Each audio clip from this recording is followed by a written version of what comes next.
Welcome to SheFooMe News. Here are the main themes we will be tackling today. Medicine with Dr. Fofie. Environment with Professor Choukass. Hello.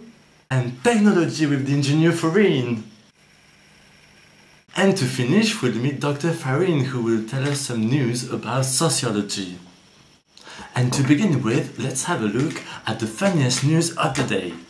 In the greenhouse 114 at Cornell University in Ithaca, New York, the Titan arum, also known as the corpse plant, has bloomed for the first time. This is a huge plant well known for its bad smell of rotting meat. Unfortunately, this experiment will need some more time before being repeated, as it is very hard for this huge flower to be pollinated.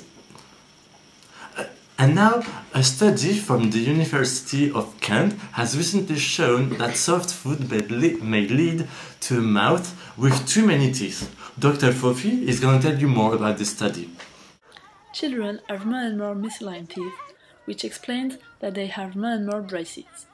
Notre von Tobadel from the University of Kent in the UK has carried out a study.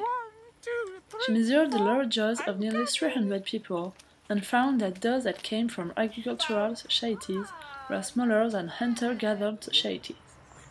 It can be explained with the change of diets, which contains large amounts of ground grains and in consequence tend to be softer and easier to chew. This might explain why dental crowding is so common today. Continuing on medicine and science progress, a US military research arm, DARPA, said that antibiotics should be forgotten in order to try nanoparticles. Dr. Fofie, you are a health specialist. Can you tell us more about this declaration? Antibiotics can be used against infections only because bacterial strains grow resistant. You can understand that by thinking of flu that changes every year. That's why the vaccination is every year different. The agency has called for a proposal to find ways to use small interfering RNA to fight bacteria. You try to explain this technology to people who don't know about genetics. Well, these nanoparticles are able to silence the expression of bacteria, stopping the protein production and leading cells to death. This way we can fight the infection. This innovation might benefit the military initially, but eventually become a model for mainstream medication. Thank you for your explanations. Now, Professor Choukass, as you are here on the studio, could you talk to us about the acidification of the oceans? Of course. As you know, humanity's greenhouse gas emission is acidifying the oceans.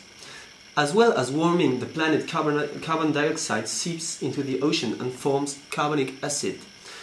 This acidification warms organisms such as corals and disrupt the behavior of some other animals. During the end-Permian extinction, the pH dropped by 0.5 in 3,000 years, and this even wiped out 96% of marine species. This is why we have to think about these problems. Now, a main issue has been brought to us by our environment specialist, the problem of disappearing honeybees. The bee population in the SFM district is terrible. Thousands of hives have been decimated since 2007. The explanation has been given by John Havnick and his team. Parasitic flies that turn the bees into night-flying zombies. Since 2007, thousands of hives in the US have been decimated as bees inexplicably go missing overnight. The best explanation so far is that multiple stresses, perhaps parasitic mites, viruses or pesticides, combine to tip the bees over the edge. The parasitic fly makes the bees quit their hives at night when they normally roost in them and kill them. Oh, this problem of disappearing bees is terrible for our honey production. But our master engineer may have a solution in order to increase the number of bees in our country. Of course, there's a new phenomenon these days called urban beekeeping. A designer has made a beehive which comes into two parts. An outside one with the flower to attract bees and make them gathering pollen, and an inside one which contains honeycomb frames ready for the bees to deposit their wax. And there is additional accessories to complete the beehive, an orange glass to filter lights, and something which delivers smoke to calm down your bees when you harvest honey. That's horrible. You really want to keep some bees in the inside of your town? Yeah. It's horrible for bees. And even if the bees get lost and go and sting you, it's horrible. But It's crazy. of course, it's a prototype. There's so many things to improve, you know. Okay, and another interesting topic for Faurine is about the brand new tower in Tokyo. Tell me more. What was it built for? Oh, this mega tower is really amazing. Amazing, you know? Really? Really amazing. Have you seen it? Yeah, Skytree, so it's its name, is made for broadcasting TV transmissions and observing the city. You may know that the former Skytree is no longer performant to do it. The new one is more than 2 times higher than the old one. Oh, it's amazing. impressive. But there's a danger with the earthquakes, isn't there? Yeah, sure, and with wind too, you know. But it's designed to resist major earthquakes and high wind speeds, like 80 meters per second for 10 minutes. Amazing. Oh, impressive. I must say, impressive. Oh wait, I just received a news flash. Now we are going to meet Dr. Farine from the University of Psychotherapy in the SheFooMe University. Hi, Dr. Farine. Hello, dear. You have some good news for us. Oh well, yeah, I have. We can't stand so much suspense. Patience is a virtue, my dear. But here are my news. The future is bright for humanity, son. Oh, that's not common. Yeah, I know that, but you know, the more optimistic you are about the future of our wonderful species, the better we can focus on today's challenges.